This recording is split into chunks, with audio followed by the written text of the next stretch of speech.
책은 페이지가 60페이지 정도가 됩니다. 근데 우리가 쓸 수 있는 시간이 사실 3시간도 안 되기 때문에 정말 휘리릭 가야 되고요. 오늘은 제가 정책론 시험지를 아예 그냥 미리 갖고 왔어요. 그래서 이제 일찍 와서 이 문제를 풀지 못하시는 분들이 계셔서 그래서 요거 보면서 같이 할 건데, 이 정책론 시험지가 혹시 책상 위에 없는 분들은요, 뒤에 아마 남는 거 있을 거거든요.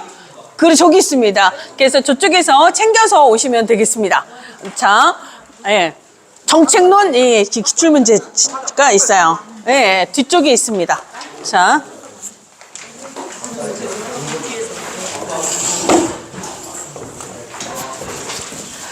네네. 구호를 하나 만들까봐요. 제가 할 수 있다 그러면 막 있다 이러고, 아니면 제가 아니라 막 권기학 교수님이 할 수 이렇게 선창을 하셨어요. 있다 이런 거 한번 외우고 갈까요? 한번 해보세요. 시작. 해보세요. 네, 부끄러워하십니다. 그럼 제가 할 수 하면 여러분들 있다 한번 하고 갈까요? 다시 할 수 있다. 그렇죠. 너무 멋있어요. 자, 그럼 이제 정책론을 박살을 내러 가도록 하겠습니다. 자, 이제 아까도 얘기했지만 정책론도 최근 시험지를 뽑아들고 많이 이제 스캔을 하시면서 익숙해지는 게 필요합니다. 근데 벌써 작년 시험지에서도 이미 틀린 게 있거든요. 네, 작년 시험지에서도 특히 국민연금 같은 경우는 시험 볼 때는 없었던 제도 개편이 그 이후에 있었기 때문에, 자, 작년에는 옳았지만, 그러니까 작년 시험에서는 옳았지만 이번에는 틀린 것들이 있기 때문에, 특히 정책이나 법제 같은 경우는요, 최근 시험지를 할지라도 그냥 믿으시면 안 돼요. 자, 그거는 이따가 말씀을 드릴 거고요. 일단 사회복지 정책의 특징에 대한 시험 문제가 나옵니다. 여기 표 있잖아요. 이 표는 요렇게 나온 게 아니고 하도 많이 나와서 제가 얘네들을 이렇게 구획을 한 거예요. 보통 이런 식의 표는, 예, 제가 나름대로, 우리가 이제 통계 분석에 보면 같은 계열들끼리 분류 분석을 한다라고 얘기를 해요. 그런 식이라고 생각을 하시면 되겠습니다. 자, 그러면 사회복지 정책의 특징하고 관련해서 가장 대표적인 게 뭐냐면 소득 재분배예요. 소득 재분배를 한다는 거죠. 왜 재분배를 해야 돼요? 1차적인 분배는 어디서? 시장에서 이루어집니다. 시장이 분배를 하는데, 시장은 무엇을 기준으로? 능력을 기준으로, 예, 분배를 해요. 근데 여기 능력은 결국 돈이죠. 그러니까 돈을 많이 가질수록 더 많이 가질 수 있는, 그러니까 그냥 두면 얘는 많이 가지면 더 많이 갖는 끝도 없는 불평등을 향해 가는 거예요. 이걸 국가가 두 가지 제도를 통해서요. 위를 낮추는 건 보통 세금, 조세 징수 제도를 통해서, 보통은 이때 무슨 누진세율을 적용을 하게 되죠. 그래서 부자일수록 같은 비율이 아니라 더 높은 비율로 세금을 징수하는 과정으로 이것을 통해서 부자의 소득을 확 낮춥니다. 그렇게 조성이 된, 우리가 일반 조세라고도 하고 일반 예산이라고도 하고 둘 다 똑같은 거죠. 그걸 기반으로 해서 아래쪽 가난한 사람들을 소득 지원하는 대표적인 제도를 뭐라고 부르죠? 사회복지 제도 중에서도 공공부조라고 얘기를 해요. 위에서는 조세징수, 아래서는 주로 공공부조가 위는 낮추고 아래는 높이는 방식으로 이 불평등을 보다 더 평등하게 바꿔요. 이걸 우리가 소득 재분배라고 얘기를 하고요. 소득 재분배는 따라서 평등의 실현 효과라고 해도 상관없어요. 불평등을 보다 더 평등하게, 이렇게 얘기를 하는 거죠. 자, 그래서 맨 아래쪽에 보면 단골 오답으로 제일 많이 나오는 게 이거예요. 능력에 따른 배분. 얘는 사회복지 정책이에요? 시장이에요? 시장입니다. 시장에 해당하는 특징을 이렇게 얘기를 하는 거고요. 그 다음에 이제 그 밑에 가치 중립이라는 말 있잖아요. 가치 중립도 오답이에요. 가치 중립이 정답인 과목은 조사론밖에 없습니다. 조사론의 무슨 주의? 실증주의. 실증주의에서만 가치 중립, 이걸 달리 얘기하면 객관적인 연구를 강조하는 거고요. 그 외에서는 가치 중립이 다 틀려요. 사회복지 행정론에서도 사회복지 행정의 특징 가치 지향입니다. 그렇죠? 사회복지 실천에서도 굉장히 다양한 가치관의 상충으로 윤리적 딜레마, 갈등이 있을 수 있다라고 얘기를 하죠. 그래서 이것은 실증주의 외에서는 다 틀린다라고 생각을 하시면 되겠습니다. 자, 그 다음에 우리가 예를 들어 너무 가진 자와 가지지 못한 자 사이에 근데 이게 너무 양극화가 심하면 대립과 갈등이 커요, 안 커요? 대립과 갈등이 큰데 이걸 좀 더 평등하게 만들어줌으로써 대립과 갈등을 줄여요. 이걸 반대로 얘기하면 사회 통합 효과가 있다라고 이야기를 합니다. 그러니까 요거는 연결해서 생각을 하시면 돼요. 사회 통합 효과가 있다라는 거고요. 그다음에 요 아래쪽에 있는 사람들은 가진 게 없어서 먹어야 되고 치료를 받아야 되고 교육을 받고 싶어도 받을 수 없어요. 그렇지만 그들이 먹을 수 있고 교육을 받을 수 있고 그다음에 취업 훈련을 통해서 그 능력을 키울 수 있어요. 능력을 키울 수 있다라는 거예요. 그래서 뭐뭐 할 수 없었는데 뭐뭐 할 수 있게 되도록 사회복지 정책이 도와요. 이것을 잠재력을 능력을 키운다 이런 얘기가 나와도 다 맞다. 표현은 조금씩 다를 수 있는데요. 그런 말 사회 통합 효과가 있다. 그다음에 무슨 개인의 잠재 능력을 키운다라든지 이런 얘기들은 다 일맥상통한다라고 생각을 하세요. 그다음에 대립과 갈등이 심하면 정치적으로 불안정해지거든요. 그렇죠? 그러니까 이건 정치적 안정을 도모하는 효과가 있다라고 얘기할 수 있나요? 있습니다. 그다음에 정치적 안정뿐만 아니라 경제적 안정 효과도 있어요. 실업, 소득 불평등, 빈곤 이런 문제를 그대로 두면 그러면 그것은 경제에도 좋지 않은 영향을 미친다는 거예요. 그래서 사회복지 정책은 기본으로 경제를 안정화시키는 그런 기능이 있다라고 얘기를 합니다. 특히 미국에서 사회보장 제도가 처음 시작이 됐던 게 대공황기거든요. 그때가 언제죠?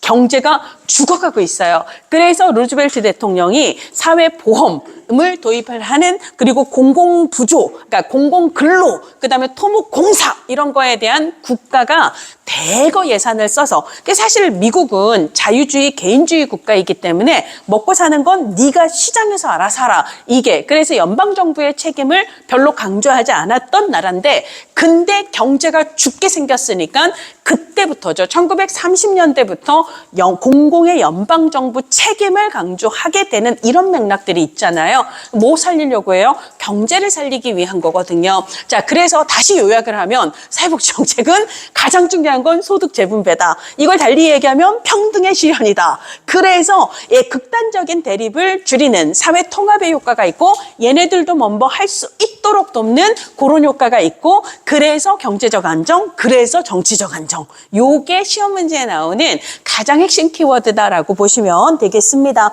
그 다음에 이제 87페이지에 보면은요, 사회복지를 자녀적인 개념과 제도적인 개념으로 바라보는 건데 이게 한 사회에 사회복지 제도만 있는 건 아니잖아요. 가족제도도 있고 시장제도도 있고 그러니까 경제제도도 있고 정치제도도 있고 여러 제도들이 있는데 다른 제도와의 관계에서 사회복지 제도가 어떤 기능을 수행하는가를 기준으로 해요.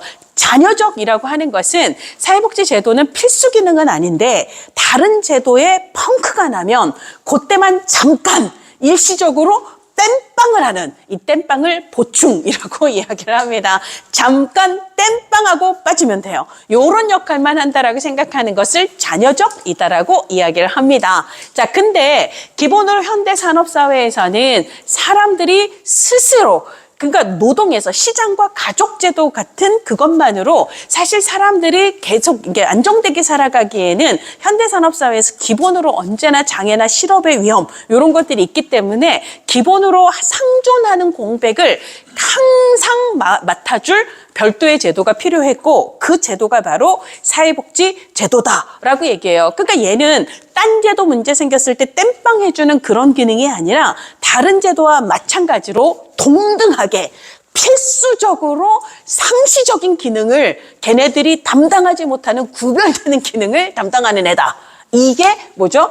이게 제도적 개념입니다. 그러니까 항상 이런 거고요. 그래서 제도적 개념에서는 사회복지는 국가의 책임이기도 하고 모든 국민의 권리다. 항상 보장이 되어야 한다라고 이야기를 하는 거고요. 자녀적 개념은 시장에서 자기 법벌이 못하는 그런 사람들이 생겼을 때만 국가가 잠깐 도와주는 이게 해서 국가의 자손이다 라고 이야기를 하는 그런 성격이 커요. 그래서 제가 여기 있는 텍스트를 그대로 읽지는 않습니다. 왜냐하면 똑같은 텍스트가 나오는 건 아니에요. 그러니까 느낌으로 여기서 얘기하는 자녀가 무슨 의미고 여기서 얘기하는 제도가 무슨 의미인가 이런 걸 좀 알아두실 필요가 있다라는 거예요. 자, 그다음에 이제 소득 재분배. 왜냐하면 사회복지 정책의 가장 대표적인 특징은 소득 재분배예요. 그러면 재분배한다라는 건 일단 시장에서 1차적인 분배가 능력에 따라서 이루어지고 그리고 나서 국가가 조세징수의 과정과 그 돈을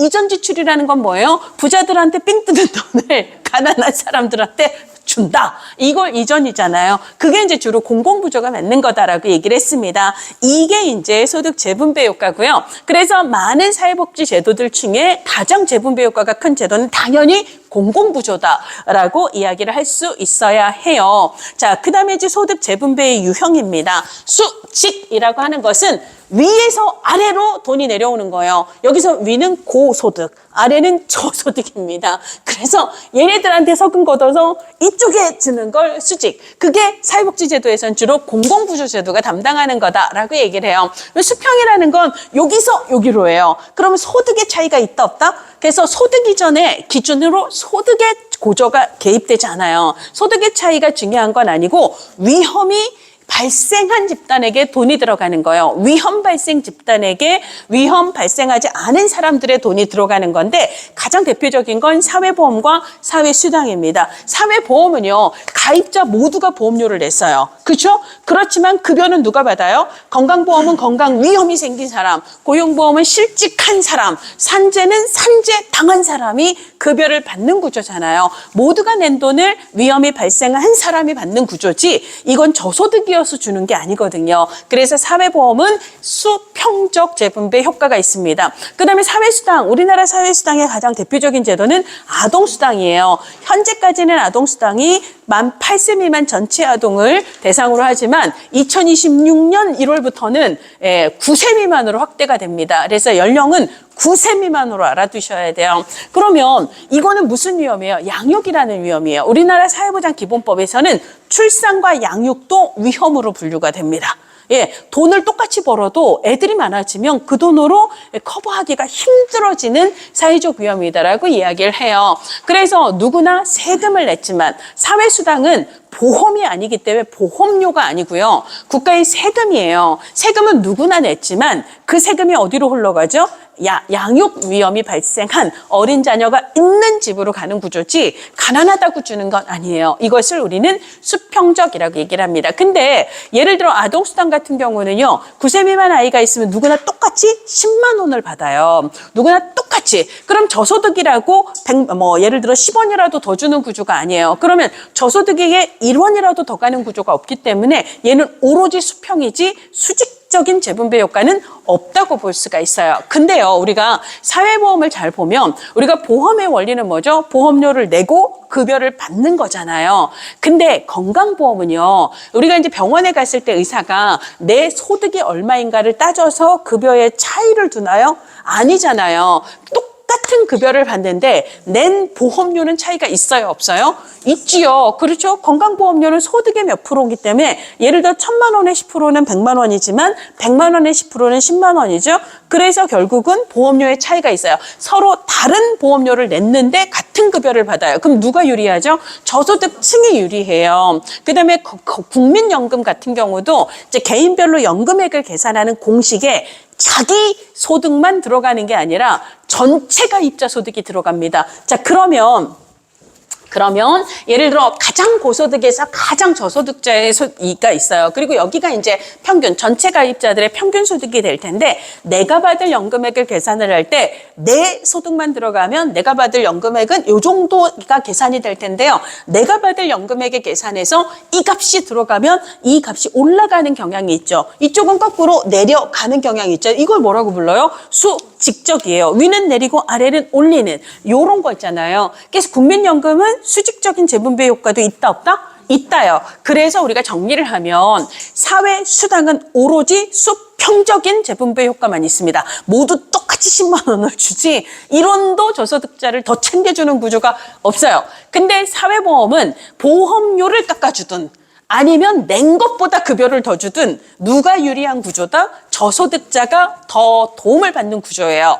그러니까 사회수당은 기본으로 위험이 발생했을 때 급여를 받는 수평적 재분배 효과가 있지만 여기에는 수직적인 효과도 있다 없다? 있다가 맞는 거예요. 자, 그래서 정리하면 공공부조는 수직적, 그 다음에 사회보험은 수평적 플러스 수직적, 그 다음에 사회수당은 오로지 수평적. 요렇게 구분을 할 수가 있습니다. 자, 그 다음에 이제 공적 사적은 뭐 넘어가셔도 돼요. 그 다음에 이제 세대 내 세대 간인데요. 우리가 이제 연금제도 있잖아요. 국민연금공단에서는 이제 연금보험료를 받고 그 다음에 이제 어르신들한테 연금을 드리겠죠. 그럼 공단에서 매년 들어오는 보험료가 있고 그 다음에 매년 나가는 연금 급여가 있거든요. 근데 이거를 돌려받게 하는 거예요. 이분한테 예를 들어 100만 원이 올해 지출이 되어야 된다. 그럼 얘네들한테 100만 원을 받아서 그 돈 주는 거예요. 그래서 마치 이들에게 나갈 연금을 이 근로세대에게 부과한다 해서 이걸 부과 방식이라고 얘기를 합니다. 그러면 돈을 낸 건 근로세대고요. 그 다음에 급여를 받은 건 노인세대잖아요. 근로세대가 낸 돈을 노인세대의 연금으로 준 거기 때문에 세대 간의 재분배라고 한다는 거예요. 이 세대의 돈을 저 세대로 준 거거든요. 그래서 부과 방식은 세대 간 재분배인데 그냥 암기 편하게 하기 위해서 부과니까 세대 간, 과니까 세대 간 이렇게 외우시고요. 그러면 이렇게 하지 말라라는 거예요. 왜 내 돈을 다른 세대에게 줘? 그래서 내가 예를 들어 지금 내면 나중에 내가 노인이 됐을 때 그 돈을 달라는 거예요. 그 돈을 달라. 이거 어떻게 했다가 잘 적립했다가 이것을 뭐라고? 적립 방식이라고 얘기해요. 내 돈이 나에게 돌아오거든요. 세대 간이 아니라 세대 내 재분배라고 얘기를 하는데 이때는 무슨 차이가 있냐면 돈을 내는 시점과 받는 시점이 차이가 나요. 그래서 시점 간 재분배라고도 하고 시간적 재분배라고도 하고요. 장기적 재분배라고도 이야기를 합니다. 그래서 우리 아들은 오늘 굽네 치킨을 먹었대요. 그렇지만 우리는 어머 너무 정내예요. 굽네 아니고 어머 너무 정내 해서 적립 방식은 세대 내, 적립 방식은 세대 내, 그 다음에 부과니까 세대 간 이런 식으로 빨리빨리 암기를 하시면 좋겠습니다. 자, 그 다음에 이제 장기적 재분배는 적립 방식 이것만 생각을 하시면 되겠습니다. 자, 그 다음에요 사회복지정책이 유형으로 가시면 사회보험과 공공부조를 비교를 해야 해요. 자, 사회보험은 방빈이고 공공부조는 구빈이다. 이건 뭐냐면 사회보험은 미리 보험료를 걷어서 앞으로 노후를 대비하는 제도잖아요. 이 미리 대비하는 것을 예방한다. 노후 이 사람이 가난해지는 걸 미리 이제 예방한다 해서 빈곤을 예방하는 효과가 있다 해서 방빈이라고 얘기를 하고요. 공공부조는 가난한 사람들을 구제하는 성격이잖아요. 그래서 구빈의 성격을 갖는다라고 얘기를 합니다. 사회보험이 민간보험하고 다른 건 강제가입, 즉 의무가입을 원칙으로 해요. 그러니까 당연히 보험료도 강제징수 형태를 띠게 되는 거죠. 소관부처는 보건복지부가 연금, 그리고 건강, 그리고 노인장기 요양 이 세 가지를 담당을 하고 있고 그중에 연금은 연금공단에서, 그 다음에 건강보험과 노인장기요양보험은 둘 다 건강보험공단에서 담당을 합니다. 자, 그래서 이 담당을 하는 운영기관을 우리는 보험자라고 얘기를 해요. 연금의 보험자는 연금공단인 거고 그 다음에 건강보험이나 노인장기요양보험의 보험자는 건강보험공단이 돼요. 그래서 오답으로 이런 게 나오죠. 국민연금의 보험자는 보건복지부이다. 홀리면 안 됩니다. 보험자는 보건복지부가 아니라 국민연금공단이라고 얘기를 해야 돼요. 그러니까 무슨 말이냐면 우리는 보험 가입자죠. 우리가 어디 가입을 하는 거예요? 국민연금공단에 가입을 하는 거거든요. 보건복지부 장관한테 하는 게 아니고 그런 얘기고요. 그다음 이제 근로복지공단에서 산재하고 고용보험을 관리를 하는데 얘네는 다 고용노동부 소관이다라는 이야기를 하고 있습니다. 그러면 보험 이게 사회보험이든 민간보험이든 보험을 핵심 원리는 뭐예요? 핵심 목적은 네 글자로 위험분산이에요. 위험분산. 근데 이제 사회보험도 민간보험도 둘 다 위험분산이에요. 그래서 내가 혼자서 위험을 맞닥뜨리기는 힘드니까 여러 사람들이 모은 돈으로 그때그때 위험을 당한 사람들을 돕는 구조예요. 그쵸? 요거를 우리가 위험분산이라고 하는데요. 그럼 위험분산 효과는 민간보험이 더 커요? 사회보험이 더 커요? 사회보험이 훨씬 큽니다. 왜죠? 얘네는 자발적 가입이기 때문에 가입하고 싶은 사람들만 모여요. 근데 이쪽은 강제 가입이기 때문에 다. 그러니까 위험분산 효과가 크다는 거는 결국 쪽수가 많아야 돼요. 쪽수가 많은 건 강제 가입이죠. 그러니까 사회보험이 훨씬 더 위험분산 효과가 크다라고 이야기를 할 수가 있습니다. 수익자가 부담하는 보험료를 기본으로 하죠. 그렇죠? 그렇게 얘기를 하는 거고요.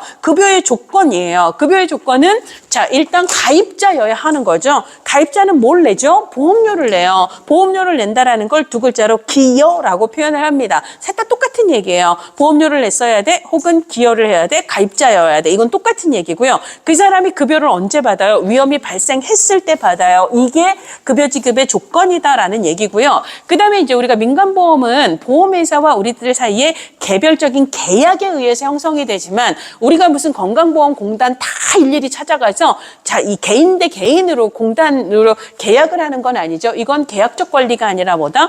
법적인 권리다라고 보통 이야기를 하게 됩니다. 그렇고요. 재분배 아까 모든 사회보험은 뭐가 있다? 수평적 그리고 수직적인 게 있다라고 얘기를 했습니다. 사회보험과 민간보험의 비교인데요. 자, 강제 가입 요거는 뭐 너무 당연한 건데 그게 많이 나왔고요. 그다음에 사회보험은 국가 책임이에요. 국가와 지방자치단체의 책임이에요. 국가 책임이에요. 그러니까 사회보험이 지역마다 다를 필요가 전혀 없거든요. 지역 특성을 고려할 필요도 없습니다. 그래서 국가와 지방자치, 즉 중앙정부, 지방정부 공동책임이다 하면 틀려요. 무조건 국가, 즉 중앙정부가 그 책임인 거고 무엇을 통해? 공단을 통해가 되는 거죠. 그 다음에 이제 재정은 민간보험은 100% 보험료 재정입니다. 근데 예를 들자면 나가야 될 급여는 200만 원인데 거친 보험료는 100만 원밖에 안 돼요. 그러면 민간보험은 망해요. 이걸 뭐라고 부르냐면 재정의 완전 적립이 필요하다라고 얘기해요. 적어도 급여를 줄 만큼의 보험 재정은 적립이 되어 있어야 된다라는 거예요. 근데 이쪽 사회보험 쪽은요. 예를 들어 100만 원이 200만 원이 나가야 되는데 200만 원만큼이 아직 적립이 안 돼도 괜찮아요. 왜? 국가 예산이 투입이 될 수 있다라는 거예요. 그래서 주된 재원은 보험료지만 경우에 따라서 국가 예산이 투입이 될 수 있다라는 얘기예요. 자, 그다음에 이제 보험료 산정 이런 거는 좀 넘어가도록 할게요. 급여 수준도 넘어가도록 할게요. 그다음에 이제 적용 원리로 보면 사회보험도 민간보험도 둘 다 개별적인 공평성 혹은 형평성을 이게 강조합니다. 그러니까 뭐라 그러지? 반영합니다. 근데 민간보험은요, 많이 낸 사람이 많은 혜택을 받는 구조예요. 요것만 중요해요. 개인적 형평성, 공평성이라고 얘기를 합니다. 근데 사회보험에서도 특히 연금은 많은 보험료를 낸 분이 많은 연금을 받는 그런 구조가 있지만 그럼에도 불구하고 사회보험은 상대적으로 아까 저소득을 배려한다라고 얘기했어요. 왜냐하면 그 사람이 낸 만큼만 급여를 주면 사실 그 사람의 필요한 수준에 미치지 못하는 경우가 많아요. 근데 우리 사회보험은 국가에서 하는 정책이기 때문에 뭐가 중요하다? 적절하다라는 건 급여가 충분하다라는 얘기예요. 자, 원하는 만큼 충분히 준다? 이거 아닙니다. 그게 아니라 필요한 만큼, 기본적으로 필요한 만큼 충분한 급여가 보장이 되어야 한다. 이 필요, 니드를 우리는 욕구라고 얘기를 하죠. 욕구를 충족하게 이게 충분한 만큼의 급여가 보장이 되어야 하는데 근데 그 사람이 낸 것만큼만 주게 되면 그렇지 않은 상황들이 있기 때문에 그 사람이 낸 것보다 실질적으로 좀 더 많이 배려하게 된다라는 얘기예요. 그래서 국가가 하는 사회보험에서 더 중요한 가치는 개별적 형평성보다 사회적 적절성 가치다라고 얘기를 하는 거고요. 그래서 저소득층을 배려를 하는 겁니다. 그리고 이제 기본으로 아까 민간보험의 경우에는요. 민간보험의 경우는 이 사람이 낸 돈 이 사람한테 이런 거 쓰면 안 돼요. 그렇죠? 잘 적립했다가 적립 방식이지만 근데 이제 국가에 의해서 하는 것은 부가 방식이 될 수도 있고 적립 방식이 될 수도 있습니다. 근데 이제 상대적으로 사회보험을 먼저 도입한 국가들은 그때는 사실 고령화 이런 이게 조금 덜 했기 때문에 때문에 인구 비율이 대충 맞았기 때문에 돌려막기가 어느 정도 가능했고, 그 다음에 이제 시기대가 좀 흘러서 인구 구조의 변동. 그래서 이제 이쪽은 줄고 이제 노인 인구가 많아지면서 이게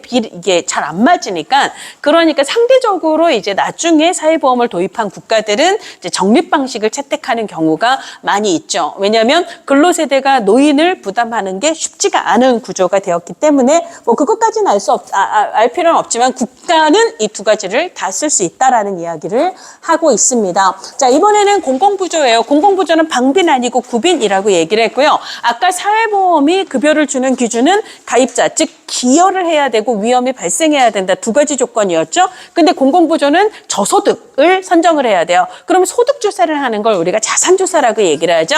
자산조사를 기준으로 대상을 선정한다라고 이야기를 합니다. 그리고 사회보험은 오로지 중앙정부, 즉 국가 책임이었지만, 근데 공공부조는 국가와 지방자치단체, 달리 얘기하면 중앙정부와 지방정부가 함께 책임을 지는 구조예요. 책임을 진다라는 건 예산을 둘이 같이 낸다라는 이야기예요. 그래서 비용을 같이 분담하는 구조가 된다라는 얘기고요. 그 다음에 이제 공공부조도 우리가 국기법, 수급권자라고 얘기를 하잖아요. 그러니까 수급에 대한 권리를 법으로 규정을 하고 있지만 이 공공부조에서의 권리성은 아무래도 사회보험, 내가 돈 냈잖아, 보험료 냈잖아, 이 권리성. 그다음에 사회수당 같은 경우는 우리가 세금 냈잖아, 이런 거잖아요. 자, 누구나 받는 권리성, 이쪽 보편적인 제도에서의 권리성보다 공공부조처럼 선별적으로 소수의 사람에 한정해서 지원을 하는 그 권리성은 없다라고 얘기하면 틀려요. 국기법 수급권, 의료급여 수급권자라고 얘기를 하기 때문에 없는 게 아니라 상대적으로 약하다라고 이야기를 해야 돼요. 혹은 상대적으로 추상적이다라고 얘기를 하게 됩니다. 그쪽은 좀 구체적인데 우리는 추상적이다라고 이야기를 하는 거고요. 아까 공공부조는 소득지 분배 효과 짱이다라고 얘기를 했습니다. 그래서 이제 사회보험과 공공부조를 비교하고 있어요. 수급자격 얘기했고, 사회보험과 사회수당은 둘 다 보편적인 제도예요. 그죠? 가입자라면 누구나 혜택을 받을 수 있고요. 그 다음에 9세 미만이면 누구나 10만 원을 받는 거잖아요. 근데 공공부조는 누구나는 아니기 때문에 선별적 제도입니다. 근데 사회보험의 주된 재원은 보험료지만 국가 예산이 들어갈 수 있다라고 얘기했고요. 그 다음에 공공부조는 일반조세예요. 이때 일반조세는 국가 예산과 지방정부 예산 둘 다가 들어가는 구조가 되는 거고요. 사회보험의 경우에는 가입자가 있고 그 다음에 그들의 소득 정보가 있기 때문에, 그리고 내년에 얘네들이 이제 뭐 수급 연령이 되면 기존에 낸 보험료가 얼마 기간 동안 냈고, 그러면 대충 얼마를 들어가야 되는지 계산하기가 쉽다는 거예요. 그래서 재정의 예측이라는 것은 어느 정도 돈이 나가고 이런 것들을 계산하기가 좀 쉽지만, 공공부조 같은 경우는 세계 경제 내지는 코로나와 같은 예측 불가능한 변수들의 영향을 많이 받기 때문에 재정 예측이 상대적으로 어렵다라고 이야기를 할 수가 있습니다. 그 다음 재분배 효과 얘기했고요. 특징도 대충 얘기를 했고 권리도 이야기를 했습니다. 자, 장점을 보시면은요. 사회보험 있잖아요. 90페이지의 맨 밑에 있는 사회보험의 특징은 이제 예를 들어 행정비용이 덜 소요된다 있잖아요. 행정경비가 덜 소요되는 걸 우리가 운영효율성이 높다라고 이야기를 해요. 행정 절차가 심플하다라는 거예요. 자, 그러면 이거는 사회보험뿐만 아니라 사회수당과 같은 보편적 제도의 특징이에요. 자, 예를 들자면 보편적이라고 하는 건 10명의 사람이 있어요.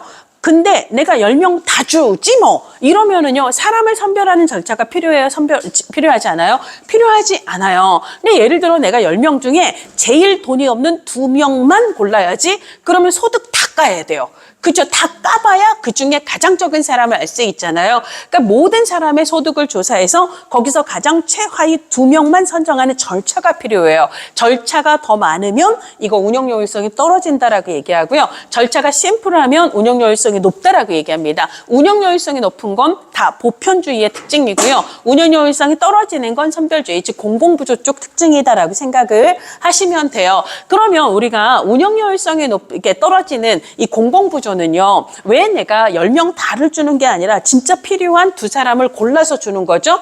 이 정책이 목적으로 하는 진짜 필요한 그 대상을 선정해서 그 사람에게만 예산을 쓰겠다는 거거든요. 그 예산이 필요하지 않은 사람에게까지 돈을 낭비하지 않겠다는 거예요. 이걸 우리가 비용 효과 혹은 비용 효율이라고 얘기해요. 쉽게 말하면 아껴 쓰겠다는 거예요. 예산을 진짜 필요한 데만 아껴 쓰겠다. 이걸 우리가 목표효율성 혹은 대상효율성 혹은 비용 효과 혹은 비용 효율성이라고 얘기합니다. 얘네들은 다 한 팀이에요. 한 팀. 그렇죠? 예, 그래서 우리가 이제 아동수당 같은 경우는 엄마가 수억을 벌어도 9세 미만이면 주는 거거든요. 그러니까 그 집에 10만 원은 사실 딱히 필요하지 않지만 그래도 줘요. 보편이니까 이렇게 되는 거죠. 그러니까 진짜 필요한 쪽이 아닌데도 예산이 들어가기 때문에 보편적인 제도는 대상을 고르는 절차가 필요하지 않아서 운영 효율성은 높지만 오히려 목표 효율성은 떨어진다, 비용 효과성은 떨어진다라고 서로 대비를 할 수가 있습니다. 그다음에 수급률이라고 하는 건 수급 자격이 있는 사람들 중에 몇 프로가 실제 급여를 받는 자가의 비율인데요. 이게 사회보험 권리성이 되게 강하잖아요. 그리고 내가 지금까지 낸 보험료가 있잖아요. 보험료를 내기만 하고 급여를 안 받아. 그럼 못 받아 먹는 놈이 바보지. 이런 게 있거든요. 근데 공공부조는요, 기본으로 그걸 받는 것 자체에서 느끼는 스티그마라고 얘기하죠. 낙인 혹은 수치심이라는 게 있어요. 그렇죠? 내가 가난해서 국가 지원을 받네 이런 게 있잖아요. 수급 과정에서 개인들이 느끼게 되는 권리성이 아니라 수치심이 있기 때문에 내가 자격이 돼도 굶어 죽을지언정 국가에 손을 벌리진 않겠다 해서 일부러 선택을 하지 않는 분들이 생기는 거예요. 그러면 실제로 수급자의 비율은 어느 쪽이 보편적 제도, 권리성이 강한 쪽이 클 수밖에 없다라는 거예요. 무슨 말인지 아시겠죠? 그렇죠. 그런 느낌으로 이해를 하시면 되겠습니다. 공공부조의 가장 큰 단점은 뭐예요? 예, 근로동기를 떨어뜨린다는 거예요. 내가 가난해지면 국가가, 그쵸? 예, 국가가 채워주겠지. 이런 거 있잖아요. 이런 게 이제 공공부조가 낳을 수 있는 가장 큰 폐해다. 그렇기도 하고요. 또 하나는 기본으로 예를 들자면 우리가 이제 공공부조의 급여 제공의 핵심 원리는 보충급여의 원리라고 얘기를 합니다. 예를 들자면 선정기준이 200만 원이에요. 우리 집 소득이 100만 원이면 우리는 나머지를 보충을 받아요. 100만 원의 급여를 받게 돼요. 내가 열심히 일을 해서 150으로 소득을 끌어올렸거든요. 그랬더니 나의 급여는 얼마로 줄어요? 50으로 줄어요. 일을 하면 할수록. 그래서 근로소득을 끌어올리면 올릴수록 공공부조의 급여는 줄어드는 문제가 있어요. 그러니까 열심히 일을 해서 150으로 가나 아니면 좀 덜 일해서 100이나 결과는 200으로 똑같은, 그렇죠? 그러니 여러분들이 합리적으로 생각하면 열심히 일을 한다 안 한다? 안 하는 게 남는 장사다. 이런 원리가 공공부조라 해서 근로의욕을 떨어뜨리는 폐단이 있다라는 이야기를 하고 있습니다. 자, 그다음에 이제 사회수당은요. 얘는 사회보험보다도 더 보편적인 제도예요. 그렇죠? 얘는 아까 인구학적 기준에 속하기만 하면 주로 인구학적 기준의 가장 대표적인 게 연령이거든요. 몇 세 이상이면 몇 세 미만이면 그러면 누구나 요런 걸 우리가 사회수당이라고 얘기를 합니다. 얘는 보험이 아니기 때문에 보험료를 내지 않아요.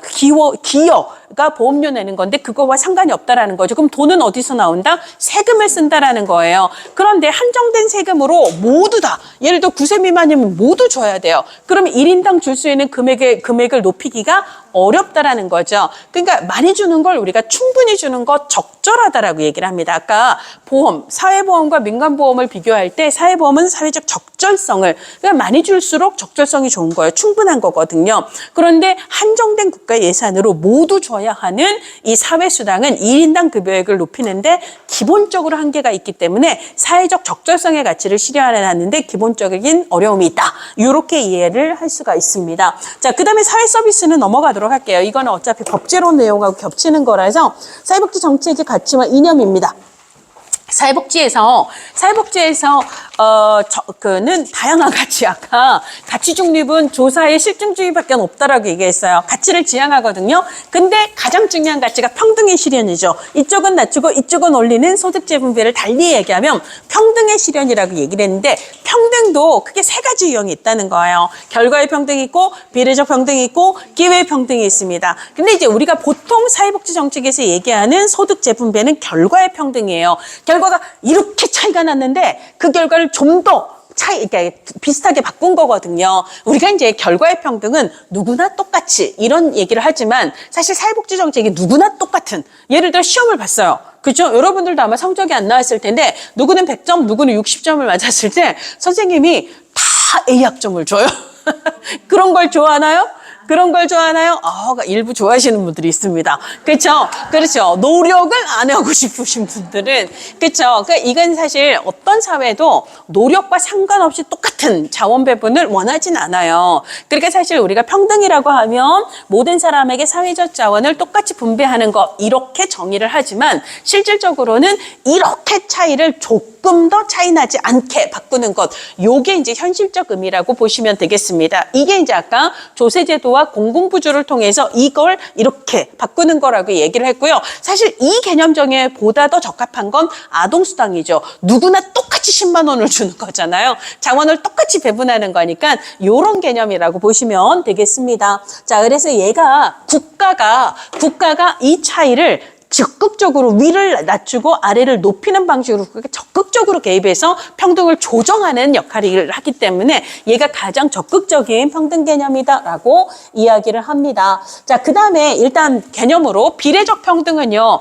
아까 이제 민간보험의 경우는 많이 낸 사람이 많이 받는다. 이걸 우리가 개별적 형평성 혹은 공평성이라고 얘기를 했죠. 시험을 잘 본 사람이 A 학점을 맞고 덜 본 사람은 B, C를 맞아요. 이게 공평한 거 아니에요? 라고 얘기를 했죠. 학점의 배분이라든지 이런 것들 있잖아요. 연금, 급여의 제공이라든지 이런 것들은 공부를 잘한 사람이 혹은 연금보험료를 많이 낸 사람이 당연히 많이 받아야 되는 거 아니에요? 라고 생각하는 것. 이것을 우리는 비례적 평등이라고 이야기를 합니다. 당연히 차이가 있어야 된다라고 이야기를 하는 거고요. 그게 바로 형평성이다. 혹은 공정한 거다. 혹은 형평성이 있는 거다라고 얘기하는 것. 이것을 우리가 비례적 평등이다라고 이야기를 하는 거예요. 자, 그 다음에 이제 기회의 평등은요.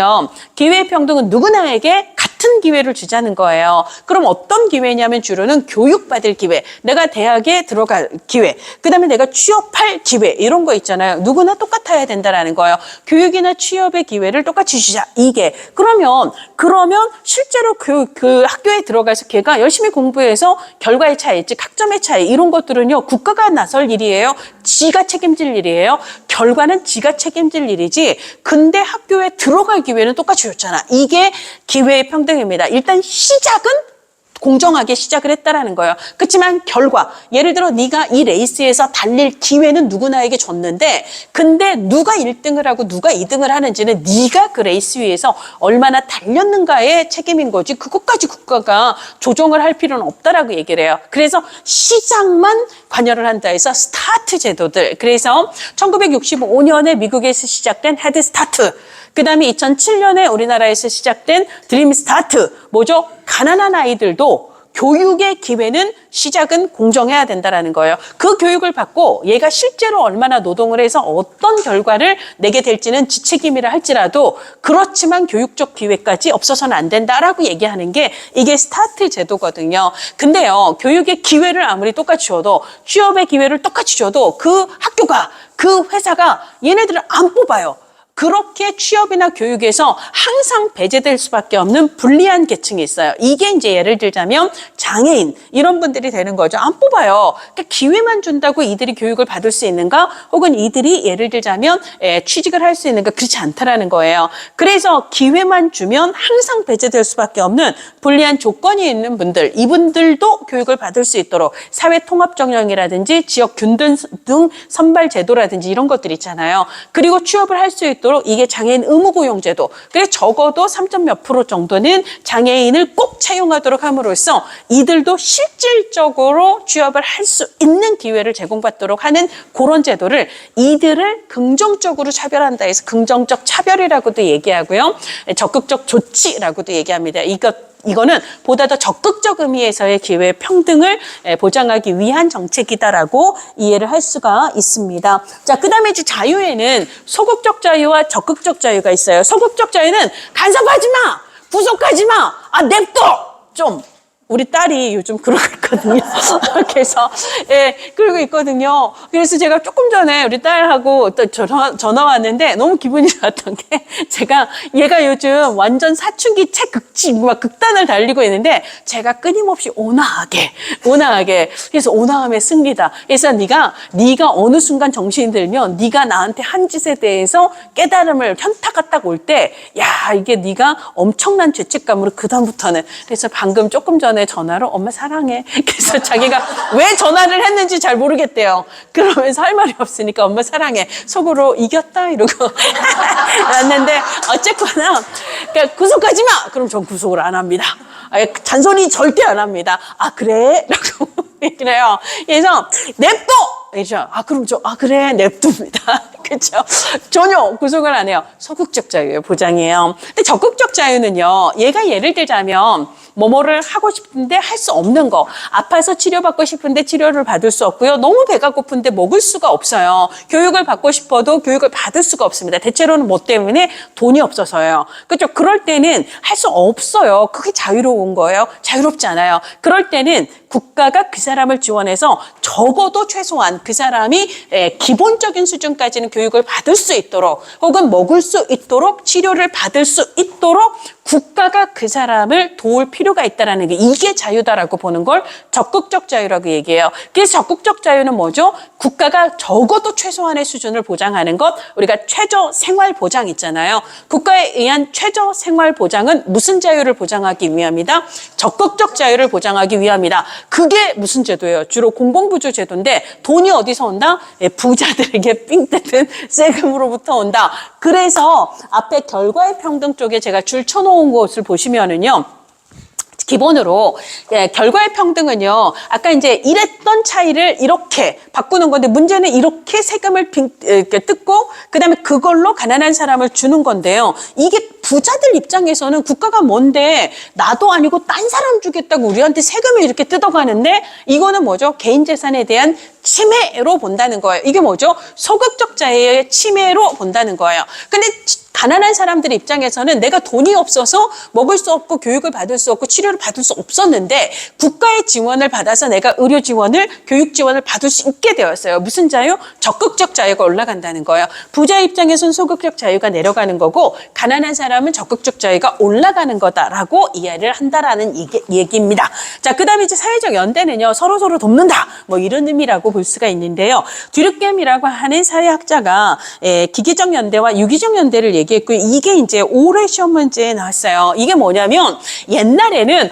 야 너도 야 나도 어머머머머 이런 거 있잖아요. 지연이나 학연이나 이런 걸로 이런 거 있잖아요. 이게 뭐냐면 동질성이에요. 이라고도 하고 집단성이라고도 얘기해요. 너도 세종대? 야 나도 세동제. 거기에 우리가 함께 섰겠다라는 이런 거 있잖아요. 이걸로 마음이 확 통해요. 이런 걸 우리가 기계적 연대라고 얘기하고요. 이건 옛날 전통사회의 연대의 핵심이다라고 얘기를 해요. 근데 이제 사회가 변하면서 분업화가 특징이라는 거예요. 예를 들어 같은 회사를 다녀도 부서가 다르고 업무가 달라요. 야 너도 그 회사? 너도 삼성? 나도 삼성. 이래도 별로 연대가 안 되는 게 왜냐하면 어디 부서에서 어떤 일을 하는가가 서로 달라요. 이것을 우리가 동질성이 아니라 이질성이라고 얘기를 하고요. 집단성이 아니라 개별성이라고 얘기를 합니다. 그래서 현대 분업을 특징으로 하는 현대 산업사회에서는 개별성과 그 다음에 이질성이 더 특징적이에요.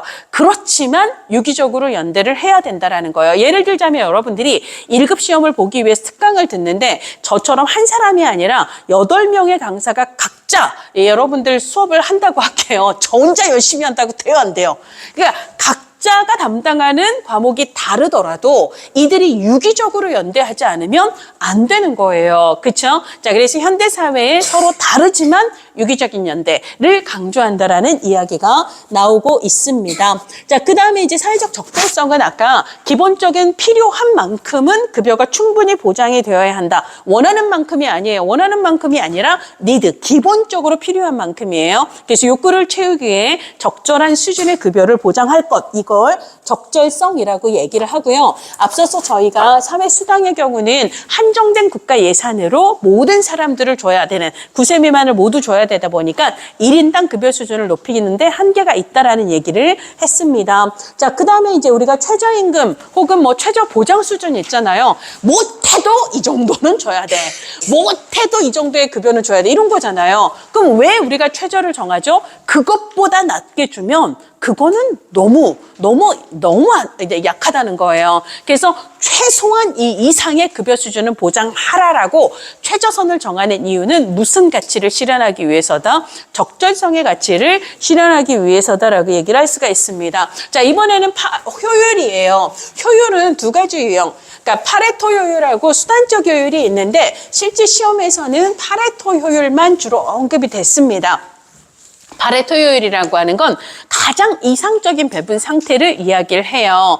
그러니까 이걸 어떻게 얘기를 하냐면 방탄소년단도 나오는데 방탄소년단의 95년생 일단 방탄소년단을 모르시는 분도 있을 것 같아서 선생님 살짝 손을 드시려다가 여기 입쪽으로 가시는 예, B하고 태영이라고 얘기할게요. 얘 이름이 태영이니까 태영이하고 지민이가 95년생이에요. 자, 이 얘기를 하는 이유가 뭐냐면 우리가 이제 법제론의 연도를 외워야 되는데요. 자, 우리가 우리가 연예인을 덕질을 한다면 막 이것저것 사죠. 그렇죠? 구호, 정보, 사보기라고 외우셔야 돼요. 일단 이거는 법제론하고 관련이 되지만 사보기, 구호, 정보, 사보기. 해서 우리가 덕질을 하기 위해서 그 사람 캘린더도 사고, 그 사람 책도 사고, 그 사람 메모지도 사고, 그 사람 뭐 쿠션도 사고 뭐 이런 거. 그래서 95년생 연예인을 덕질을 한다 해서 정보는 정신보건법을 얘기하고요. 사보기는 사회보장기본법을 얘기해요.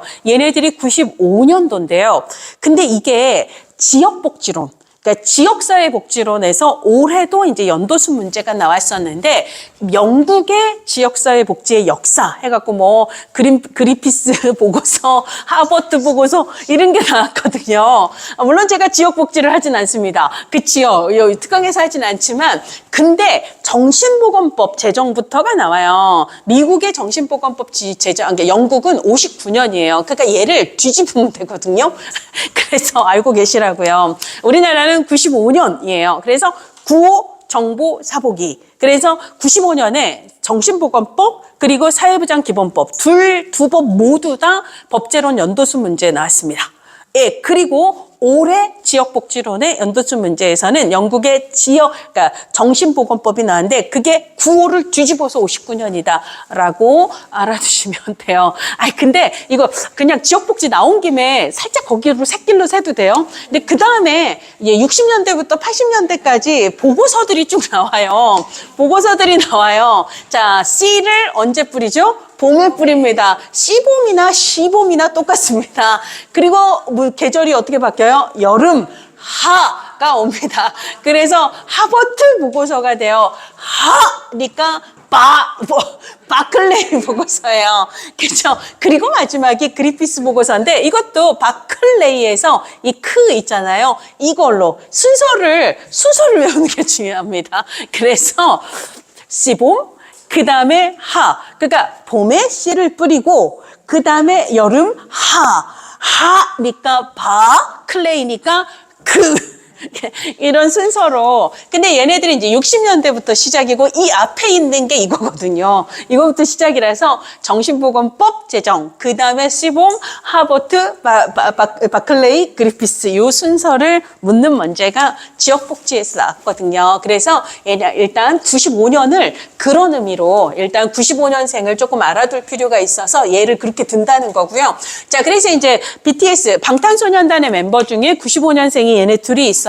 근데 얘네들은요, 피자를 3조각 먹을 때 딱 좋아요. 우리가 이거 딱 좋은 걸 효용이 높다라고 얘기를 합니다. 근데 2개만 먹어도 아쉽고 4개는 후회를 합니다. 자, 그래서 3개가 딱 좋은데 태영이는 피자가 4조각이 있고 지민이는 피자가 1조각이 있어요. 그러면 지민이는 피자가 더 있어야 되죠. 근데 얘는요, 난 3개는 딱 좋아. 그래서 하나는 어차피 안 먹을 거거든요. 근데 버리느니 이걸 누구한테 줄 수 있어요? 얘한테 줄 수 있어요. 그래서 얘는 원래 갖고 있던 것과 태영이가 준 것까지 해서 효용이 어떻게 되죠? 올라가게 돼요. 그렇지만 이때 태영이의 효용이 줄어들어요? 안 줄어들어요? 줄지 않습니다. 자, 이렇게 누군가의 효용을 줄이지 않으면서도 또 다른 누군가의 효용을 증가시키는 걸 이거를 파레토 개선이라고 얘기해요.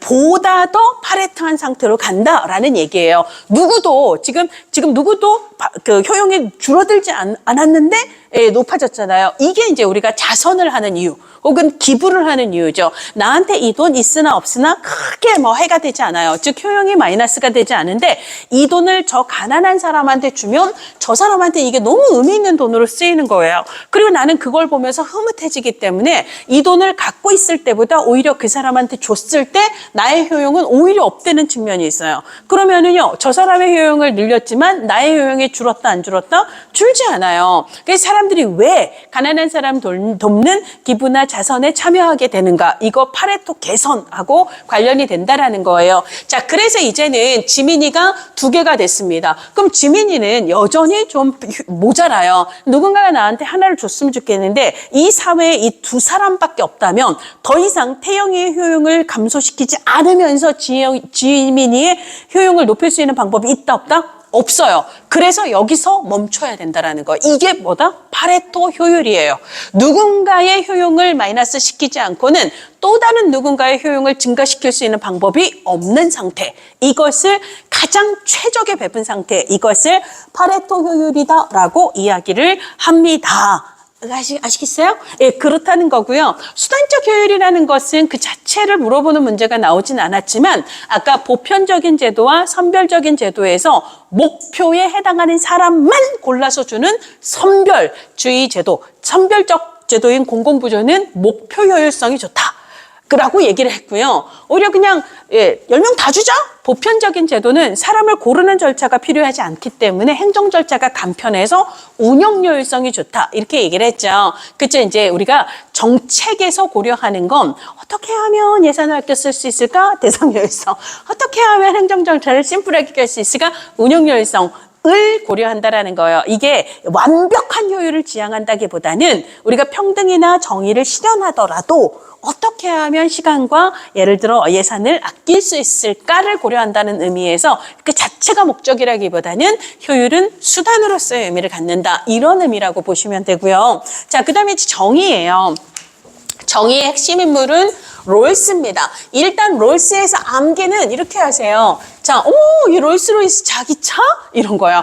롤스 자기 차예요. 그래서 그 다음 페이지가 이상하게 되어 있는데 그 다음 페이지에 보면 롤스가 제안한 공정한 사회구현의 원칙은 뭐다? 자기차예요.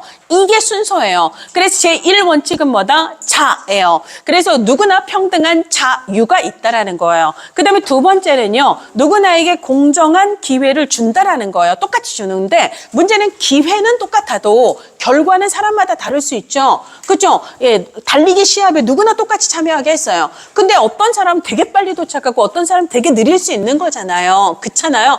그러면 이 결과에 대해서는 국가가 손 놓고 있을까? 아니라는 거예요. 예를 들자면 기회를 똑같이 줬는데도 불구하고 끝도 없이 올라간 사람과 끝도 없이 추락한 사람이 있을 때 국가가 누구를 더 챙겨야 돼요? 자동적으로 요거.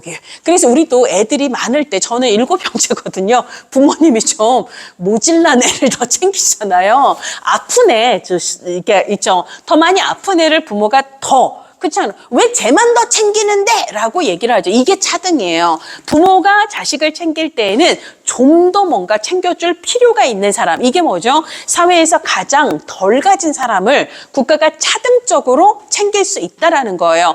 그렇죠? 이런 걸 우리가 차등의 원칙이다라고 이야기를 합니다. 그러면 이제 그게 왜 공정의 핵심인가를 얘기하기 위해서 94페이지에 뭐라고 얘기하냐면 어떤 사회가 가장 공정할까에 대해서 사람들이 합의를 못하는 이유는 이거는 입장의 차이 때문이다. 부동산 정책에 대해서 우리가 뭐가 가장 좋은 정책일까를 얘기할 수 없는 이유, 합의할 수 없는 이유는 가진 자와 가지지 못한 자의 입장 차이가 너무 크기 때문이에요. 따라서 우리가 무엇이 가장 정의로운가를 얘기하려면 입장의 차이를 내려놓고 이야기할 수 있어야 되는 거예요. 이것을 뭐라고? 원초적 입장 혹은 원초적 포지션, 상황이라고 얘기를 하는데요. 이게 뭐냐면 우리가 예를 들어 사회를 만들 거다. 예를 들어 10명의 사람이 사회를 만들 거고요. 이 사회에는 지위의 차이 혹은 계층의 차이가 있는 거예요. 그래서 10개의 서로 다른 지위가 있어요. 가장 높은 지위와 가장 낮은 지위가 있을 거예요. 근데 그 지위 중 내가 어느 지위에 있을지 아무도 모르는 거예요.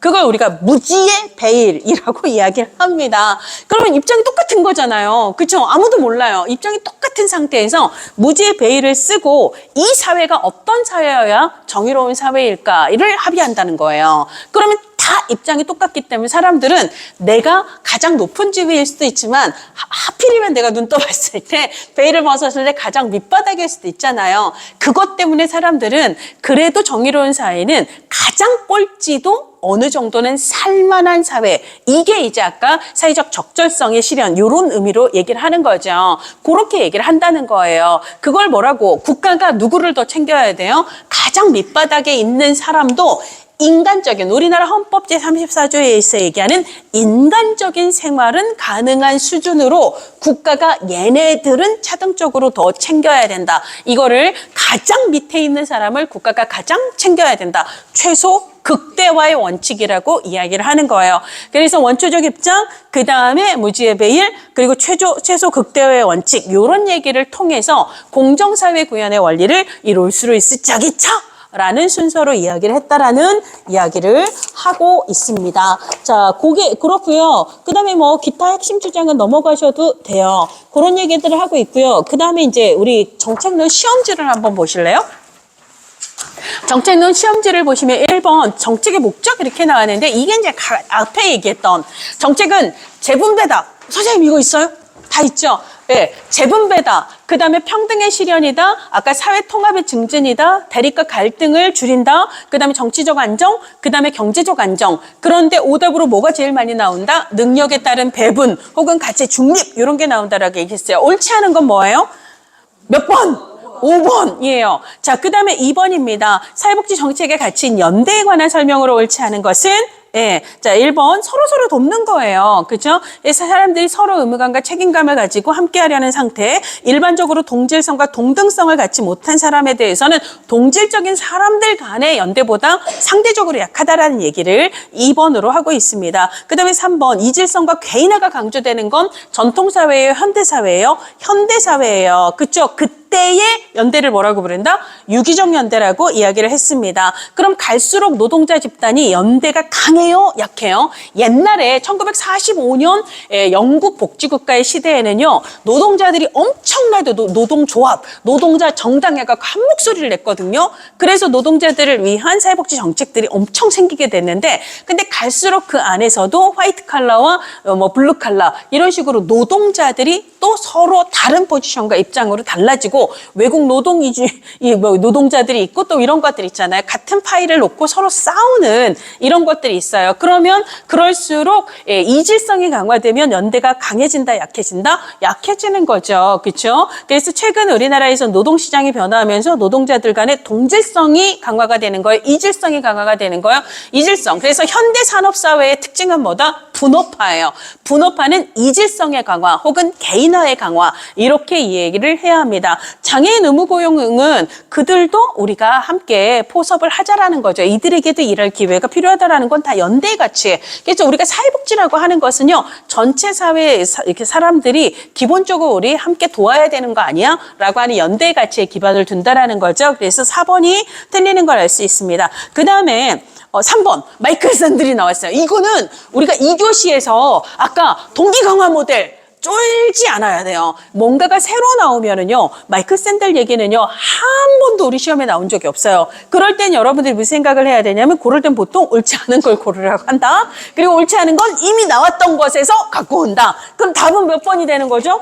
1번이 되는 거예요. 그러니까 이 문제는요, 마이클 샌들을 아는 게 중요한 게 아닙니다. 그죠? 롤스를 골라내는 게 중요한 겁니다. 그렇게 하셔야 되고요. 그 다음에 7번. 7번 재분배에 관한 설명으로 옳은 것은 건강보험은 사회보험이에요. 그렇죠? 급여는 누구에게? 건강 문제가 발생한 사람에게 재분배되는 거예요. 그렇죠? 그래서 위험이 발생하지 않은 사람들도 보험료를 내지만 급여는 위험이 발생한 즉 건강 문제가 있는 사람에게 흘러갑니다. 그래서 1번은 맞아요? 틀려요? 맞아요. 그러면 아까 수직 그렇죠. 위에 있는 사람들의 돈이 저소득자에게 내려오는 제도 무슨 제도? 공공부조예요. 그렇죠. 고용보험은 공공부조다, 사회보험이다, 사회보험이다. 그러면 2번은 맞아요, 틀려요? 틀려요. 근데 우리는 2, 3, 4, 5를 읽을 필요가 있다, 없다? 없다는 거예요. 아까 얘기했죠. 그렇죠. 우리가 멘탈이 약한 사람들은 안 읽어도 되는 걸 읽다가 갑자기 1번을 의심하기 시작해. 그래서 자꾸 고쳐요. 그러시면 안 되는 거예요. 그래서 이 문제 같은 경우 1번 체크하고 그다음에 2, 3, 4, 5를 일단 안 읽었으니까 이따가 다 끝나고 읽어야지 해서 자기만의 체크 표시만 남기고 넘어가셔야 돼요. 그렇죠? 자, 3번. 정부는 최소 극대화의 원칙에 따라 이거 지금 롤스가 얘기한 거예요. 그럼 뭐죠? 사회의 가장 밑바닥에 있는 사람을 그래도 국가가 가장 많이 챙겨줘야 해. 이게 이제 롤스의 이거고요. 그래서 불평등을 완화하는 거 여기까지는 맞습니다. 그럼 모든 사람한테 똑같은 보험료를 내게 해야 돼요? 아니면 저소득자는 좀 덜 내게 해야 돼요? 저소득자는 덜 내게 해야 되죠. 그래서 조금 더 배려를 해야 되는 거죠. 그래서 틀린 거고요. 민간에서 자선 활동을 합니다. 자, 파레토 계산과 관련이 된다 안 된다? 파레토 계산이 돼요. 왜죠? 내가 부자가 가난한 사람을 도울 때 나는 네 돈 뭐 크게 쓴다고 별로 효용이 마이너스 되지 않아요. 근데 그 사람의 효용은 증가하죠. 거기다가 나는 그걸 보면서 뿌듯해. 그리고 막 밖으로 가서 자랑해. 있잖아 내가 해서 나의 효용이 더 늘어날 수도 있거든요. 그러니까 이거는 파레토 계산에 해당이 된다라고 볼 수가 있습니다. 우리가 사회민주주의 이념을 조금 이따가 얘기할 건데요. 사회민주주의 이념은 영국 복지국가 발달의 토대가 된 정치 이념이에요. 그래서 국가가 복지국가를 해야 한다라는 가장 강력한 주장을 하는 게 사회민주주의예요. 자, 그러면 사회민주주의에서는 개인의 효용 관점에서 재분배를 정당화한다? 개인의 효용이 아니에요. 우리가 이 사회민주주의, 우리가 이제 개인주의가 있고요. 집합주의가 있거든요. 자, 그래서 이제 보통 개인주의는 개인 책임을 강조하고요. 개인의 가치를 더 우선시해요. 근데 이 집합주의는 사회의 책임과 국가의 책임을 강조를 하거든요. 자, 그러면 개인의 효용이라고 하는 것은 각자의 만족도를 끌어올리는 거, 이런 걸 얘기를 하는 거거든요. 근데 이거는 개인주의 관점 혹은 개인적인 효용의 관점은 보통 시장을 얘기해요. 시장은 자기가 원하는 걸 시장에서 사는 거지만 국가가 개입할 때는 그런 식으로 개인 효용 하나하나를 따지는 방식으로 가지는 않거든요. 그래서 집합적인 효용이라고 얘기를 해야 맞아요. 우리가 집합적이다 혹은 집단적이다라는 거 전체 사회 이렇게 얘기를 해야 합니다. 그래서 집합적인 뭐 예를 들자면 뭐 연대의 관점이라든지 정의의 관점 이런 식으로 표현을 하는 게 좋지 개개인의 만족을 얘기하는 개인의 효용이라는 말은 국가의 재분배하고는 사실 별로 상관이 없는 거예요. 근데 이 말이 뭔 말인지 모르겠다 해도 상관이 없는 거예요. 그렇죠. 이 문제에서는 이 말이 옳고 그른 거는 전혀 나한테 영향을 미치지 않는다라고 생각을 하셔야 합니다. 자, 그 다음에 11번 있잖아요. 11번 사회복지급여의 형태에는 현금, 돈을 주는 게 있고요. 예, 그 다음에 증서, 바우처가 있어요. 바우처라고 하는 것은요. 특정의 용도 내에서 쓸 수 있는 카드, 체크카드나 신용카드 형태의 국민행복카드를 주고 그 용도 내에서 서비스 기관을 본인이 자유롭게 선택해서 서비스를 이용하고 결제할 수 있도록 하는 것을 증서 바우처라고 얘기를 합니다. 근데 이제 현물 같은 경우는 그 사람한테 필요한 것을 주는 거죠. 건강검진이 필요한 사람은 건강검진을 받도록 하는 거고요.